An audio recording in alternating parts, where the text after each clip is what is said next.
नमस्कार मित्रांनो, स्वागत आहे तुमचं आपल्या करंट अफेअर एमपीसी या युट्यूब चॅनलवरती. तर आज आपण बघणार आहोत मोस्ट आयएमपी 15 क्वेश्चन करंट अफेअरचे, जसे की आपण मागच्या व्हिडिओमध्ये बघितलेच आहेत. आणि आपण पार्ट 4 घेऊन आलो आहोत या ठिकाणी. तर कोणी व्हिडिओ बघितला नसेल, नवीन असेल तर त्यांनी चॅनलला सबस्क्राईब करा आणि मागचे जे काही व्हिडिओ घेतले आहे आपण 3 पार्ट झालेले आहे ऑलरेडी, ते तुम्ही बघून घ्या. तर चला मित्रांनो, सुरू करूयात. प्रश्न पहिला, भारतीय कार्यकर्त्या सफीना हुसेन ज्यांना 2023चा कतार फाउंडेशनद्वारे दिला जाणाऱ्या वाईस पुरस्काराने सन्मानित करण्यात आले आहे, तिला तिच्या कोणत्या क्षेत्राशी संबंधित कार्यासाठी पुरस्कृत करण्यात आले आहे? तर या ठिकाणी आपल्याला ऑप्शन दिलेले आहे: मुलींचे शिक्षण, पर्यावरण, गरिबी आणि महिला सक्षमीकरण. तर या ठिकाणी मित्रांनो, गर्ल्स एज्युकेशन म्हणजे मुलींचे शिक्षण या क्षेत्राशी त्यांना हा पुरस्कार दिला गेला आहे. त्याचबरोबर सफीना हुसेन यांनी 2007 मध्ये एज्युकेट गर्ल्स या संस्थेची त्यांनी स्थापना केली होती आणि 14 लाख मुलींना शिक्षण प्रवाहात आणणे तसेच शैक्षणिक लैंगिक तफावत कमी करणे हा त्यांचा उद्दिष्ट आहे. त्याचबरोबर वाईस पुरस्कार मिळवणाऱ्या पहिल्या महिला जर आपण विचार केला तर भारतातील पहिल्या महिला आहेत की त्यांना हा वाईस पुरस्कार मिळाला आहे. आणि व्यक्तींचा जर विचार केला आपण तर त्या भारतातील दुसऱ्या व्यक्ती आहेत की त्यांना हा वाईस फाउंडेशनद्वारे दिला जाणारा वाईस पुरस्कार सफीना हुसेन यांना देण्यात आला आहे. आणि पहिल्या व्यक्ती जर विचार केला आपण तर या ठिकाणी पहिल्या व्यक्ती माधव चव्हाण हे आहेत की त्यांना कतार फाउंडेशनद्वारे हा पुरस्कार दिला गेला होता. त्याचबरोबर नेक्स्ट प्रश्न बघूयात. दुसरा प्रश्न बघा, 2023 साठी इंदिरा गांधी शांतता आणि सशस्त्रीकरण आणि विकासासाठी पारितोषिक मिळालेल्या 2 प्राप्तकर्त्यांपैकी एक असलेले शांतता कार्यकर्ते अलू अबू अव्वाद हे कोणत्या देशाचे नागरिक आहेत? तर या ठिकाणी मित्रांनो, हे जे आहेत हे पॅलेस्टाईन या देशाचे हे नागरिक आहेत. आणि दुसरे जर व्यक्ती विचारले आपल्याला, या ठिकाणी बघा 2 व्यक्तींना हा पुरस्कार देण्यात आला आहे. तर दुसरे हे अर्जेंटिना या देशाचे आहेत. डॅनियल बेरेनबोईम हे संगीत या क्षेत्राशी निगडित आहेत. आणि हे जे दुसरे व्यक्ती आहेत ते अर्जेंटिना या देशाचे आहेत. त्याचबरोबर 1986 पासून ह्या पुरस्काराची सुरुवात झाली आहे. इंदिरा गांधी शांतता आणि सशस्त्रीकरण आणि विकासासाठी हा पुरस्कार दिला जातो. आणि या पुरस्काराचे स्वरूप आहे 25 लाख रुपये. म्हणजे ज्यांना कोणाला हा पुरस्कार दिला जातो त्यांना 25 लाख रुपये त्यासोबत दिले जातात. आणि हा जो पुरस्कार होता 2022 मध्ये इंडियन मेडिकल असोसिएशन त्याचबरोबर ट्रेन नर्सेस असोसिएशन कोविड काळामध्ये हा पुरस्कार दिला गेला होता. तर ते बघा, इंडियन मेडिकल असोसिएशन आणि ट्रेंड नर्सेस असोसिएशन 2022 मध्ये यांना दिला गेला आहे. नेक्स्ट प्रश्न बघूयात.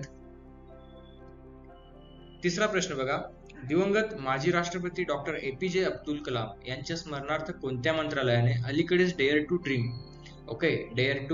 ड्रीम योजना सुरू केली आहे? तर या ठिकाणी मित्रांनो, ही जी योजना आहे ही संरक्षण मंत्रालयाने सुरू केली आहे. Dare to dream minister of defence 5.0 plus DRDO यांनी ही संस्था सुरू केली आहे. तसेच संरक्षण आणि एरोस्पेस आव्हानांना सामोरे जाणे हा त्यांच्या मागचा उद्दिष्ट आहे. नेक्स्ट प्रश्न बघूयात.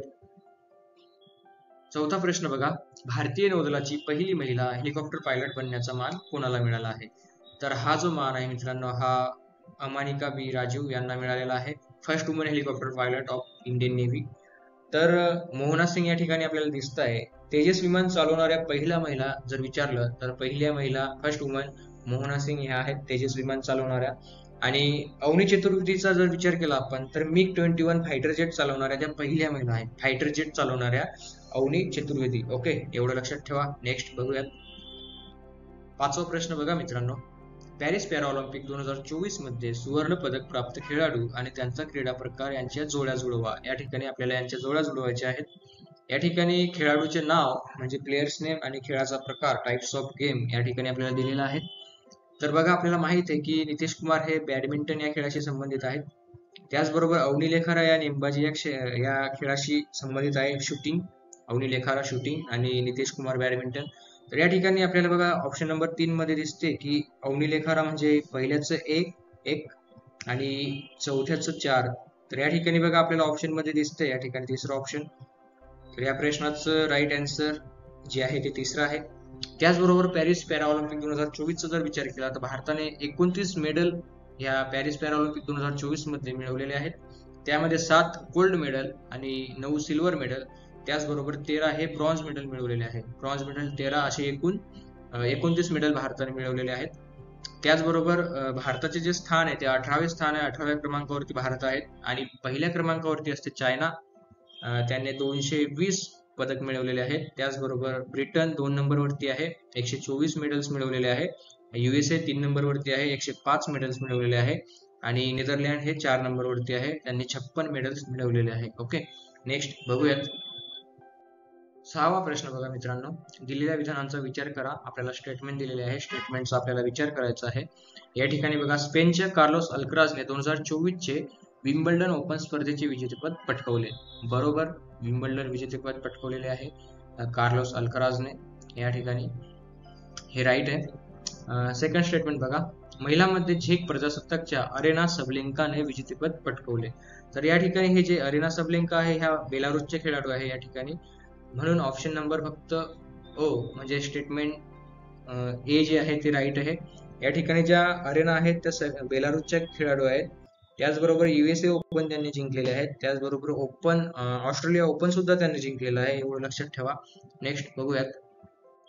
7वा प्रश्न बघा, आंतरराष्ट्रीय ऑलिम्पिक दिवस 2024 ची थीम काय आहे? International Olympic Day 2024. तर ही जी थीम आहे मित्रांनो, ही जी theme let's move and celebrate ही 2024 ची थीम आहे. त्याचबरोबर आपण जर विचार केला तर Olympic day, international Olympic day कधी साजरा केला जातो? तर 23 जूनला हा इंटरनॅशनल ऑलिम्पिक डे साजरा केला जातो, एवढं लक्षात ठेवा. नेक्स्ट क्वेश्चन बघूयात. 8वा प्रश्न बघा, एक्स-रे पोलरोमीटर सॅटेलाइट एक्सोसेट बाबत दिलेल्या विधानांचा विचार करा. चला करूयात विचार. स्टेटमेंट दिलेले आहेत या ठिकाणी आपल्याला. स्टेटमेंट बघा, 1 जानेवारी 2024 रोजी इस्रोद्वारे एक्सोसेट मिशन लॉन्च करण्यात आले. बरोबर, 1 जानेवारीला हे मिशन लॉन्च करण्यात आलं होतं. स्टेटमेंट बघा, हा खगोलीय स्रोतामधून क्ष किरण उत्सर्जनाच्या अंतराळ आधारित ध्रुवीकरण मोजमापांसाठी संशोधन करणारा इस्रोचा पहिला समर्पित वैज्ञानिक उपग्रह आहे. बरोबर, पहिलाच आहे. आणि स्टेटमेंट बघा, या प्रक्षेपणासाठी PSLV C57 या प्रक्षेपकाचा वापर करण्यात आला. तर या ठिकाणी जे PSLV C57 जे आहे लॉन्चर्स, तर या ठिकाणी PSLV C58 चा वापर या ठिकाणी केला गेला होता. म्हणून जे ऑप्शन आहे, जे विधान आहे, जे स्टेटमेंट आहे या ठिकाणी चुकीचं आहे. म्हणून या प्रश्नाचं उत्तर या ठिकाणी फक्त अ आणि ब म्हणजे सेकंड हे येईल. तर या ठिकाणी बघा, श्रीहरिकोटा या ठिकाणून हे जे मिशन आहे एक्सोसॅट सॅटेलाइट जे आहे ते लॉन्च करण्यात आलं होतं 1 जानेवारी 2024 ला, एवढं लक्षात ठेवा. नेक्स्ट बघूयात. 9वा प्रश्न बघा, महिलांना आर्थिक सहाय्य प्रदान करणे आणि त्यांचे सक्षमीकरण करणे या उद्देशाने इंदिरा गांधी प्यारी बहना सुख सन्मान निधी योजना कोणत्या राज्याने सुरू केली आहे? ही योजना हिमाचल प्रदेश या राज्याने सुरू केली आहे. आणि त्यामध्ये 18 ते 60 वय वर्ष गटातील ज्या महिला आहेत त्यांना ही स्कीम लागू होणार आहे. आणि प्रत्येक महिन्याला त्यांना 1500 रुपये मिळणार आहे, किंवा जे काही हिमाचल प्रदेश सरकार आहे त्यांना 1500 रुपये ह्या योजनेमार्फत देणार आहेत. त्याचबरोबर महाराष्ट्र सरकारने सुद्धा तशीच एक योजना सुरू केली आहे, माझी लाडकी बहीण योजना. यामध्ये 21 ते 65 वय गटातील ज्या महिला आहेत त्यांना प्रत्येक महिन्याला 1500 रुपये दिले जाणार किंवा दिले जात आहेत आता सुद्धा. आणि त्याचबरोबर मध्य प्रदेशने सुद्धा लाडली बहना योजना ही सुरू केली आहे. सेम उद्देश आहे, सेम कन्सेप्ट आहे, फक्त मध्य प्रदेशमध्ये 23 ते 60 वर्ष वयोगटातील ज्या महिला आहेत त्यांच्यासाठी ही स्कीम आहे. नेक्स्ट प्रश्न बघूयात. 10वा प्रश्न बघा, फिलिमोन यांग यांची सप्टेंबर 2024 मध्ये होणाऱ्या संयुक्त राष्ट्र महासभेच्या म्हणजे UNGA 69व्या अधिवेशनाचे अध्यक्ष म्हणून निवड झाली. ते कोणत्या देशाचे माजी पंतप्रधान आहेत? या ठिकाणी आपल्याला माजी पंतप्रधान विचारलेले आहे कोणत्या देशाचे, जे की युनायटेड नेशन्स जनरल असेंब्लीचे अध्यक्ष म्हणून त्यांची निवड झाली आहे. तर हे जे आहे हे कॅमरून या देशाचे माजी पंतप्रधान आहेत, एवढं लक्षात ठेवा. आणि 79व्या अधिवेशनाचे ते अध्यक्ष आहे फिलिमोन यांग. ओके, हे नाव लक्षात ठेवा, फिलिमोन यांग. नेक्स्ट प्रश्न बघूयात. 11वा प्रश्न बघा, world economy forum global gender gap index 2024 मध्ये भारताचे स्थान काय आहे? तर भारताचे जे स्थान आहे 2024 मध्ये 129वे स्थान आहे. आणि 2023 चा जर विचार केला तर भारताचे जे स्थान आहे ते 127वे आहे. आणि यामध्ये पहिल्या क्रमांकावरती येते आइसलँड. जे काही युरोपियन कंट्रीज आहेत, आइसलँड, फिनलँड, नॉर्वे, पहिल्या क्रमांकावरती आइसलँड, सेकंड वरती फिनलँड आणि थर्ड नंबरवरती येते नॉर्वे. हे सर्व युरोपियन कंट्रीज आहेत जे की 1, 2, 3 या क्रमांकावरती आहेत. आणि भारताचा जो क्रमांक आहे तो 129वा आहे. एवढं लक्षात ठेवा. नेक्स्ट प्रश्न बघूयात. 12वा प्रश्न बघूयात. अयोग्य विधान निवडा. या ठिकाणी आपल्याला चुकीचं विधान निवडायचं आहे. पहिलं स्टेटमेंट बघा. भारतीय क्रीडा क्षेत्रातील सर्वोच्च असलेला मेजर ध्यानचंद खेलरत्न पुरस्कार 2023 हा चिराग शेट्टी व सात्विक साईराज यांना देण्यात आला आहे. बरोबर आहे. मेजर ध्यानचंद 2023 चा हा जो पुरस्कार आहे हा चिराग शेट्टी व सात्विक साईराज यांना देण्यात आला आहे. जे की चिराग शेट्टी हे महाराष्ट्राचे आहेत व सात्विक साईराज हे आंध्र प्रदेशचे आहेत आणि दोघं हे बॅडमिंटन खेळाडू आहेत. त्याचबरोबर दुसरं बघूयात. बॅडमिंटनच्या दुहेरी प्रकारामध्ये जागतिक क्रमवारीत प्रथम क्रमांक मिळवणारी ही पहिली भारतीय जोडी आहे. ओके, बरोबर, हे पण बरोबर आहे. दुहेरी प्रकारामध्ये जागतिक क्रमवारीत प्रथम क्रमांक मिळवणारी ही प्रथम भारतीय जोडी आहे. त्याचबरोबर तिसरं बघूयात. 2022 चा खेलरत्न पुरस्कार अंचिता शरद कमल 2022 चा खेलरत्न पुरस्कार अंचिता शरद कमल यांना मिळाला आहे. बरोबर, ह्या पण टेबल टेनिसपटू आहेत अंचिता शरद कमल. आणि चौथं जे दिलं आपल्या ठिकाणी स्टेटमेंट, तर या पुरस्काराची सुरुवात 1992 मध्ये झाली. तर नाही, या पुरस्काराची जी सुरुवात आहे ही 1992 ला झालेली आहे, 1995 नाही, एवढं लक्षात ठेवा. ओके, आणि 1992 मध्ये या पुरस्काराची सुरुवात झाली आहे. पहिले पुरस्कर्ते जे आहेत विश्वनाथ आनंद पहिले पुरस्कर्ते आहेत आणि या पुरस्काराचं जे स्वरूप आहे 25 लाख रुपये. आणि त्याचबरोबर मेजर ध्यानचंद हा पुरस्कार 29 ऑगस्टला दिला जातो. हे खूप महत्वाचं आहे. हा जो पुरस्कार आहे हा 29 ऑगस्टला दिला जातो. ओके, नेक्स्ट बघूयात. 13वा प्रश्न बघा. राज्यातील दुष्काळाचा अंदाज घेण्यासाठी आणि पाण्याची किती उपलब्धता आहे याचा अंदाज घेऊन पाणी व्यवस्थापन सक्षम करण्यासाठी राज्य जलसंसाधन माहिती प्रणाली डॅशबोर्ड पोर्टलचे उद्घाटन करणारे डॅश डॅश हे देशातील पहिले राज्य आहे.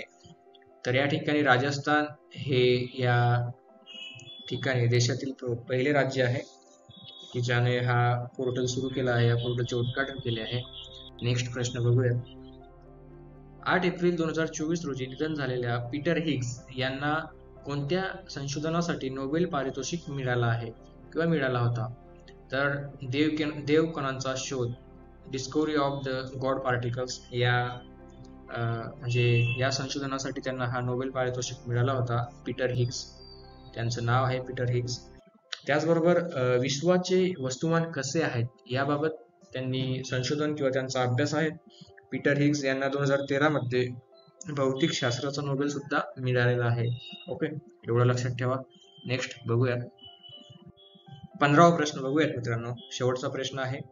तंत्रज्ञानाच्या अत्याधुनिक वापरामुळे उद्भवणाऱ्या मानसिक आरोग्याच्या आव्हानांना तोंड देण्यासाठी डिजिटल डिटॉक्स इनिशिएटिव्ह कोणत्या राज्याने सुरू केले आहे? डिजिटल डिटॉक्स इनिशिएटिव्ह ही कोणत्या राज्याने सुरू केले आहे? तर हे जे आहे मित्रांनो, हे कर्नाटक राज्याने सुरू केले आहे. कर्नाटक राज्याने इंडिया गेम्स डेव्हलपर सोबत हे डिजिटल डिटॉक्स इनिशिएटिव्ह सुरू केले आहे. थँक्यू मित्रांनो, या ठिकाणी आपण आता थांबूयात. तुम्हाला कसे वाटले करंट अफेअरचे आपण जे 15 प्रश्न घेतले त्यांचं एक्सप्लेनेशन आणि बाकी गोष्टी, त्याचबरोबर आपण जे काही व्हिडिओ टाकलेले आहे ऑलरेडी आपल्या चॅनलवरती ते तुम्ही जाऊन बघून घ्या बघितले नसतील तर, आणि जास्तीत जास्त मित्रांना शेअर करा, सबस्क्राईब करा, लाईक करा. तोपर्यंत आपण या ठिकाणी थांबूयात. भेटूयात नेक्स्ट व्हिडिओमध्ये. Thank you very much.